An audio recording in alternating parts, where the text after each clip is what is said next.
राजस्थान के इतिहास के बारे में पढ़ेंगे। क्लास 6 की बुक है राजस्थान अध्ययन, उसका फर्स्ट टॉपिक है, दूसरा टॉपिक है, उसका नाम है राजस्थान का इतिहास। उस राजस्थान के इतिहास में प्रमुख जनपद के बारे में दिए जानकारी, उस जनपद को पढ़ेंगे और जो क्षेत्र है उस क्षेत्र को पढ़ेंगे और जो राजस्थान का जो मानचित्र दिया है इस प्रकार से जो क्षेत्र दर्शाए गए हैं और भी क्षेत्र उस क्षेत्रों को गहराई से अध्ययन करेंगे। पहला देखिए, राजस्थान राज्य का नाम है राजस्थान और राजस्थान के अगर प्राचीन नाम देखा जाए तो प्राचीन क्षेत्रों के आधार पर राजस्थान के नाम पड़े जैसे मेवाड़, मारवाड़, शेखावटी, बांगड़, उसके बाद में हाड़ौती के क्षेत्र है। उन क्षेत्र में कौन कौन से जिले आते हैं वो देखिए। पहला है मारवाड़। मारवाड़ में सिरोही, जालौर, जोधपुर, पाली और जैसलमेर, ये तमाम जिले मारवाड़ के अंदर आते हैं।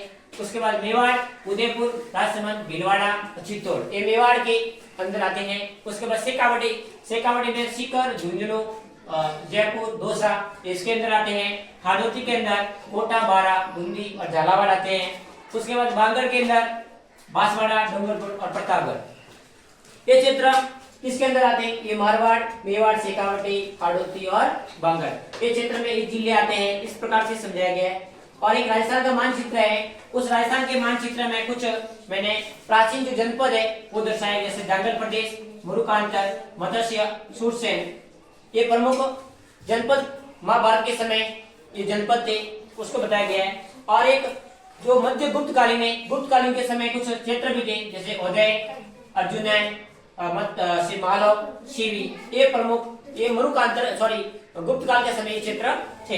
इसमें देखो जांगल है, मरु है, अर्जुनन है, शिवी है, मेवात है, हाड़ौती है, ये क्षेत्र है। हाड़ौती जैसे कोटा, बारा, बूंदी, झालावाड़ वाला क्षेत्र है, इस वाले क्षेत्र में ये हाड़ौती का क्षेत्र आ जाता है। मेवात का क्षेत्र है, अलवर जैसे क्षेत्र है, ये मेवात के क्षेत्र में आ जाता है।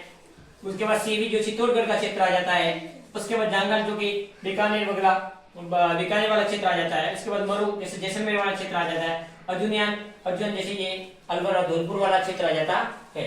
इसमें देखिए कुछ मैंने जनपद के बारे में बताया है। उसमें देखिए प्राचीन काल में आर्यों ने छोटी छोटी इकाइयां की, बस्तियां थी, उन बस्तियों को बड़ी बस्तियों में मिलाया, जनपदों का निर्माण किया था। सबसे पहले राजस्थान में कौन आए थे? भारत में आर्य आए थे। उस आर्य ने क्या किया कि जो छोटी छोटी बस्तियां थी उन छोटी छोटी बस्तियों को मिलाकर क्या बनाया? अपना राज्य और जनपदों का निर्माण किया। तो जनपदों का निर्माण किसने किया? आर्य ने किया। किसने किया था? आर्य ने। ये हमें जानकारी कहां से मिलती है? तो ये हमें जानकारी महाभारत और जो संहिता ग्रंथ है उन ग्रंथों से हमें जानकारी मिलती है कि आर्यों ने जनपदों का निर्माण किया था। पहला जनपद देते हैं मरु। मरु जो कि जैसलमेर वाला क्षेत्र आता है, जो कि डायग्राम में आपको समझाया गया है, मुरुकांचल जिसे कहते हैं। इसमें देखिए पौराणिक ग्रंथ महाभारत, सरक संहिता, रामायण, व्रत संहिता, इसमें ये जानकारी मिलती है कि मरु शब्द का ये जानकारी हमें कहां से मिलती है?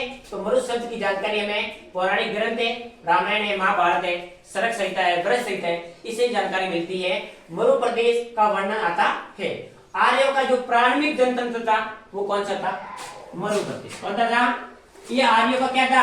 आर्यों का प्रारंभिक जनतंत्र कौन सा था? तो मरु था। क्या था? मरु। मरु के अंदर कौन कौन से जिले आते हैं? बीकानेर, नागौर, चूरू, श्रीगंगानगर, जैसलमेर, बाड़मेर का कुछ भाग इस मरु प्रदेश के अंदर आता है। मरु प्रदेश के उस समय कौन कौन से जनपद को मिला के मरु प्रदेश बनाया था? तो जो कुरु है, मद्र है और जांगल नामक जो जनपद था, उस जांगल नामक जनपद का कुछ भाग को मिलाकर एक मरु प्रदेश बनाया था और निर्माण हुआ था। उसके बाद दूसरा देखते हैं जांगल प्रदेश। जांगल प्रदेश वर्तमान में बीकानेर, नागौर और जोधपुर का जो कुछ भाग क्षेत्र है वो जांगल प्रदेश के अंदर आता है। ये वाला जो जांगल प्रदेश है, ये वाला जांगल प्रदेश इसमें आता है पूरा।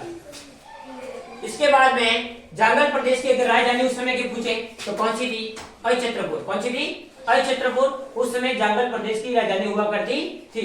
और अहिच्छत्रपुर को वर्तमान में क्या कहते हैं? नागौर कहते हैं।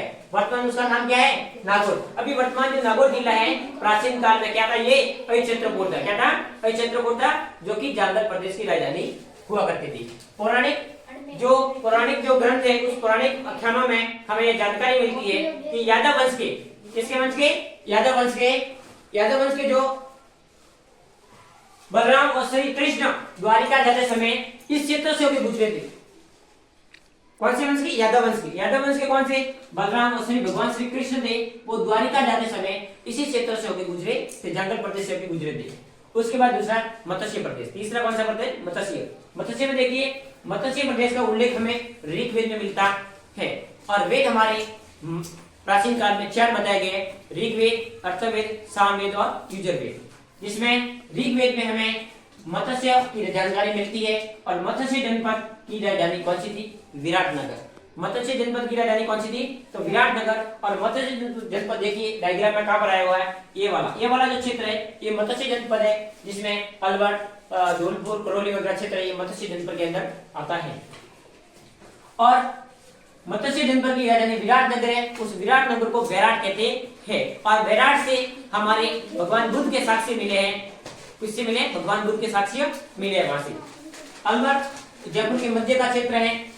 स्थान का वर्णन, इस जो विराटनगर है उस विराटनगर का जो वर्णन किया है, हमारे यहाँ चीनी यात्री आया था, वो चीनी यात्री का नाम था युवांगचांग। क्या नाम था? युवांगचांग। युवांगचांग का नाम था, उसने इसमें वर्णन किया है। उसके बाद आता है सूरसेन। आगे का जनपद कौन सा है? सूरसेन। कौन सा जनपद रहेगा? चौथा जनपद देखिए सूरसेन। सूरसेन जो वर्तमान में भरतपुर और धौलपुर और करौली वाला क्षेत्र है, ये वाला क्षेत्र है, इस वाले क्षेत्र को अपन सूरसेन कहते हैं। जिसमें उस सूरसेन की राजधानी उस समय हुआ करती थी मथुरा। कौन सी थी? मथुरा। मथुरा उस समय सूरसेन की राजधानी थी। और 4वीं शताब्दी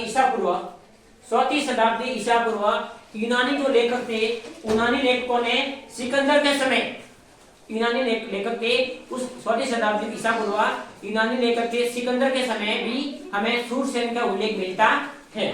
जो यूनानी लेखक है उसमें हमें मिलता है, उसे सूरसेन को उस समय सौरसेन भी कहा था। सूरसेन था, उस सूरसेन को उस समय सौरसेन भी कहा था। कौन सी शताब्दी? तो 4वीं शताब्दी। और सूरसेन की राजधानी कौन सी है? तो मथुरा। उसके बाद देखिए बयाना जो प्रशस्ति है, बयाना जो अभिलेख है, उस बयाना अभिलेख में भी हमें सूरसेन राजवंश है उसका वर्णन किया गया है। जो बयाना प्रशस्ति है, उस बयाना प्रशस्ति में भी सूरसेन राजवंश का उल्लेख किया गया है, जिसमें बताया गया है कि उस समय सिकंदर के आक्रमण के समय, सिकंदर महान शासक था, उसके आक्रमण के समय कुछ जो अपनी जातियां थी, अपनी स्वतंत्रता को बचाने के लिए पंजाब और तट से वो राजस्थान में आके बस गई थी। इसमें से कौन कौन सी जातियां थी? इसमें देखिए एक तो मालव थी, एक सीवी थी, एक अर्जुनैन थी। उसको भी अपन इस डायग्राम के माध्यम से समझेंगे कि कौन कौन सी जाति कहाँ थी। तो देखिए ये मैंने डायग्राम के माध्यम से बताया गया है, इसमें अपन जो इसको हटा देते हैं।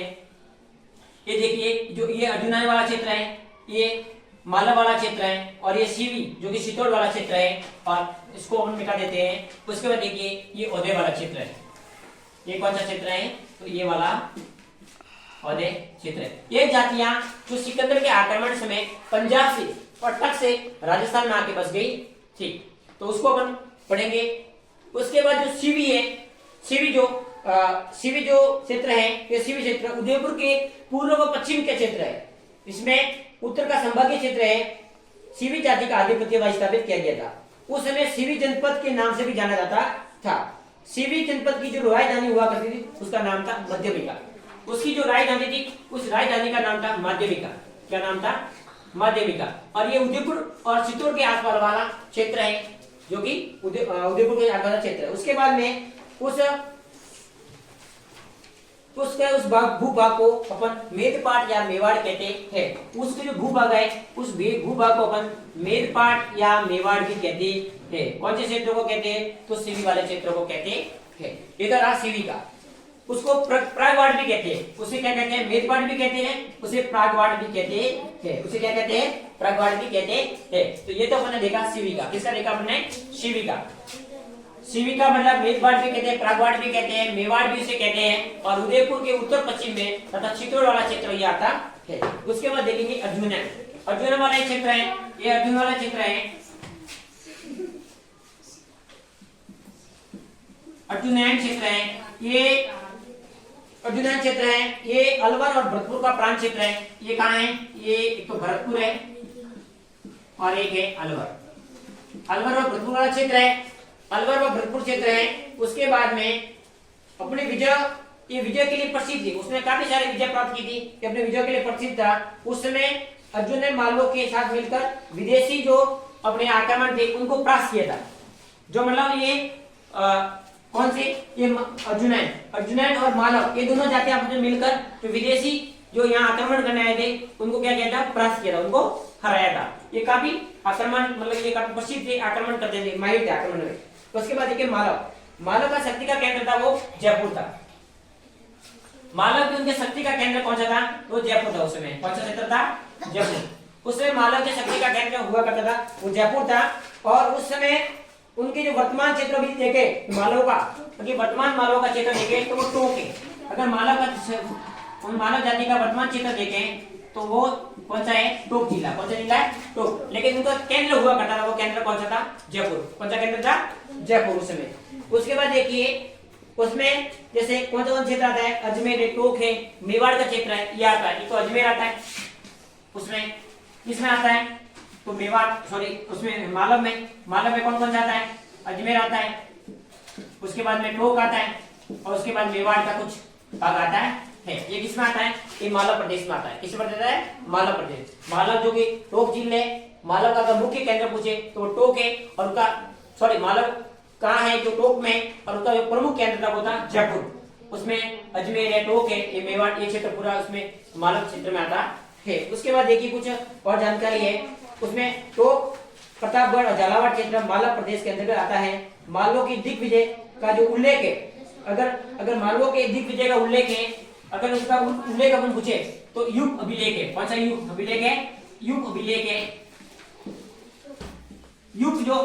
युग अभिलेख है, उस युग अभिलेख में हमें जानकारी मिलती है। और ये अभिलेख कहाँ पर है, ये नानसा, ये अभिलेख कहाँ पर है, नानसा भीलवाड़ा में। वहां पर हमें उस मालव की उपलब्धियों के बारे में जानकारी हमें मिलती है। कौन सा अभिलेख है, युग अभिलेख। कौन सा अभिलेख है, युग अभिलेख है, और ये नानसा भीलवाड़ा में है। वहां से हमें उस मालव के बारे में जानकारी मिलती है। उसके बाद आता है ओदे, क्या आता है, ओदे, ये क्षेत्र है ओदे। उसमें देखिए उसमें क्या है कि ये जो उत्तरी भाग का क्षेत्र है, ये कौन सा है, जो उत्तरी वाला भाग है, उस उत्तरी वाला भाग का ओदे क्षेत्र है, जिसमें शक्तिशाली गणतंत्र कबीला था। ये अपने नाम में कहते हैं कबीला था। उस समय अपने उत्तरी जो राजस्थान के कुषाण शक्ति को उसने क्या किया था, नष्ट किया। ताकि जो कुषाण आक्रमण किया था राजस्थान में, उस कुषाणों को उसने क्या किया था, नष्ट किया था। किसने नष्ट किया था, ओदे ने। किसने किया था, योधे ने नष्ट किया था। उसके बाद में मैंने आपको बता रहा हूं, इसके बाद अपन कुछ देखते हैं राजस्थान का कुछ, जैसे क्षेत्र मैंने बताया था, ये तो अपने पढ़ लिया। उसके बाद अपन देखते हैं जो कि ये मेवाड़, मारवाड़, शेखावटी, ये क्षेत्र देंगे। ये वाला क्षेत्र आएगा, ये तो है अपना मरु प्रदेश कहते हैं अपन, ये मारवाड़ वाला क्षेत्र आ जाए। ये वाला क्षेत्र कौन सा रहा, मारवाड़। कौन सा रहा, मारवाड़। ये वाला शेखावटी क्षेत्र कौन सा रहा, शेखावटी क्षेत्र। ये वाला क्षेत्र कौन सा रहा, ये वाला क्षेत्र है, ये कौन सा क्षेत्र आ गया, बांगर प्रदेश। कौन सा आया, बांगर। ये वाला क्षेत्र कौन सा आया, तो हाड़ौती प्रदेश। कौन सा आया, हाड़ौती प्रदेश। एक रहा कौन सा रहा है, मारवाड़। तो इसके बाद ये वाला चित्तौड़ वाला, ये उदयपुर वाला क्षेत्र आ गया। ये कौन सा रहा, मेवाड़ प्रदेश। कौन सा है, ये प्रदेश 4 प्रदेशों में बांटा गया है, इसमें मेवाड़, मारवाड़, उसके बाद शेखावटी, हाड़ौती, ये तमाम क्षेत्र है। इसमें मेवाड़ प्राचीन जो सीवी जनपद था, उस सीवी जनपद का क्षेत्र मेवाड़ कहलाता था उस समय। तो गाइस अपन ने जैसे सीवी जनपद है, अर्जुना है, मालव है, योधे है, अपन ने डायग्राम के माध्यम से समझ लिया। लेकिन अपन को कुछ नोट्स के माध्यम से हम देखते हैं कि ये जनपद कैसे उनका जो प्रादुर्भाव था वो अपन देखते हैं। तो देखिए सीवी जनपद, ये अपने आप में क्या था, जनपद था। सीवी जनपद था वो उदयपुर के उत्तर पश्चिम में क्षेत्र में स्थित था, जो चित्तौड़ वाला क्षेत्र है। इसी क्षेत्र को अपन सीवी जनपद के नाम से जाना जाता था। सीवी अपने आप में जाति थी, उस जाति ने क्षेत्र को बचा लिया, इसे सीवी जनपद कहा गया है। क्योंकि उत्तर प्रदेश सॉरी उदयपुर के उत्तर पश्चिम में स्थित है, तो चित्तौड़गढ़ वाला क्षेत्र है, ये सीवी जनपद है। उस सीवी जनपद की जो राजधानी थी उसे मध्यमिका या माध्यमिका कहते थे। कहते थे माध्यमिका कहते थे। और माध्यमिका जो कि अवशेष है चित्तौड़ के आसपास एक नगरी थी। चित्तौड़ जिले के पास में एक नगरी नामक जो गांव था, उस नगरी नामक गांव, कौन सा गांव था, नगरी नामक गांव में मिलते हैं। किसके अवशेष मिलते हैं, उससे माध्यमिका की। किसके अवशेष मिलते हैं, माध्यमिका और सीवी जनपद के अवशेष मिलते हैं। इसी भूभाग को अपन जो सीवी जो भूभाग है, मध्यमिका का जो भूभाग है, उस भूभाग को मेवाड़, मेवाड़ या प्रागवाड़ भी कहा जाता है। मेवाड़ भी कहते हैं, प्रागवाड़ भी कहते हैं और मेजबाड़ भी कहते हैं। आगे देखिए अर्जुन्यान।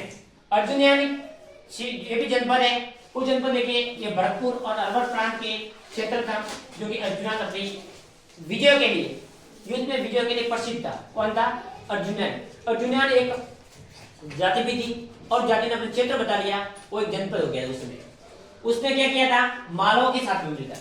मालव भी एक जनपद था, जाति मिली, उन दोनों ने क्या लिया? गठबंधन कर लिया और गठबंधन कर जो विदेशी आक्रमणकारी थे, उस विदेशी आक्रमणकारियों को क्या किया? यहाँ से परास्त किया था, हराया था। किसने हराया था? अर्जुनन और मालव ने। उसके बाद देखिए मालव। मालव जनपद था, उस मालव जनपद का जो शक्ति का केंद्र था वो जयपुर के निकट एक नगर था, जो वर्तमान में टोंक जिले में स्थित है। वहां पर मालव जनपद के अपन को साक्ष्य मिलते हैं, जो कि अजमेर तो मेवाड़ क्षेत्र में फैला हुआ है। तो प्रतापगढ़ व झालावाड़ का क्षेत्र मालव के अंतर्गत भी आता है। किसके अंदर आता है? मालव के अंतर्गत आता है। उसके बाद में देखिए मालवों के दिग्विजय की जानकारी हमें जो युग अभिलेख है, कौन सा अभिलेख है? उस मालवों की दिग्विजय की जानकारी हमें एक अभिलेख है, उस अभिलेख का नाम है युग अभिलेख। कौन सा अभिलेख है? युग अभिलेख। ये अभिलेख कहां पर है? तो ये अभिलेख भीलवाड़ा जिले के अंदर लगा हुआ है। युग अभिलेख, उसे नानसार अभिलेख भी कहते हैं। ये अभिलेख हमें मालवों की विजय के बारे में जानकारी प्राप्त करवाता है। उसके बाद है योधे। योधे हैं जो कि उत्तरी भाग का एक गणतंत्री कबीला था, जो कि राजस्थान के सबसे उत्तर में मैंने डायग्राम में समझाया है। देखिए आप, उसमें उत्तरी भाग का जो कबीला था, एक गणतंत्र कबीला था। उसने क्या किया था? जो उत्तरी भाग से कुषाण आए थे, उस कुषाणों को क्या कहते हैं? उन्होंने परास्त किया था। कुषाणों को यहाँ से राजस्थान से भगाया था। तो ये साथियों अपन ने पूरा किस तरह समझा? बिल्कुल जनपद थे राजस्थान में, कौन कौन से प्राचीन जनपद थे, कौन कौन सी उसकी राय जानी थी, क्या उनका क्या विस्तार रहा, कैसे उन्होंने प्राप्त किया, कौन से विलेख में जानकारी है, कौन सा आपका जो ग्रंथ है उसमें जानकारी मिलती है, सारा उस क्लास में डिटेल से समझा। धन्यवाद।